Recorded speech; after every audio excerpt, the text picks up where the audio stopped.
en jii hannde dawol men dañii wune enen fof en beltiima nde wonno ko cakkude ñihlete defoowo waɗi noon daabaaji ngari haa moƴƴi ngari no moƴƴi kono noon ene heddiide daabaaji ponnoɗe arde ɗi ngaraani woodi men tinniiɓe hannde ngaddi daabaaji munen ko ɓuri dawi goɗɗi ɗi no ardanno ni ko ɗum waɗi sababu ngayluɗen hannde ngesa baa fofof gila to hoore haa to ba haaɗi ɗiɗo hectares uji capantati fof jale juuɗe mbawi yetta ɗum hannde so tawi wonano dabaji ɗi hay hectares uji 5 e mbawa fondude gonga wadde ɓeydoɗen tinnade e addugol dabaji ɗi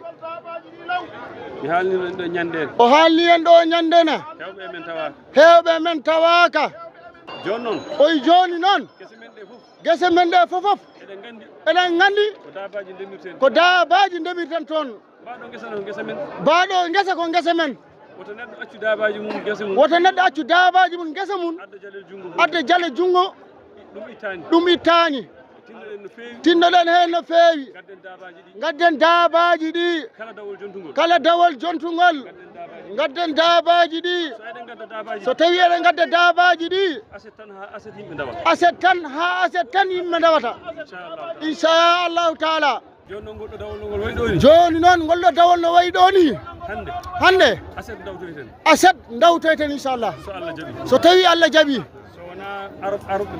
sowona arɓe barkinorade kono enen wuuro ngo kam enen dawol men ko aset garowo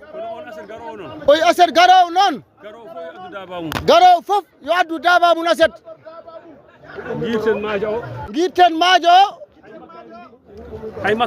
ay makkari ndi ndi pompama kono so tawi ndi dañi huusine hande yiiɗi demowo fof ene andi ɗum ndi pompama noon kono so dañi huusine hande yiiɗi ndi ɓeydoto moƴƴude tan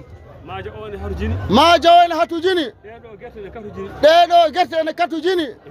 e huusin goɗɗo ɗum waɗi aset garowo gadden dabaji men to mbabba to puccu to gayi garowo fof yo addu kabirgal mum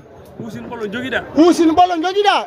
addumo daba ɓolo joguiɗa addumo puccu e mbabba joguiɗa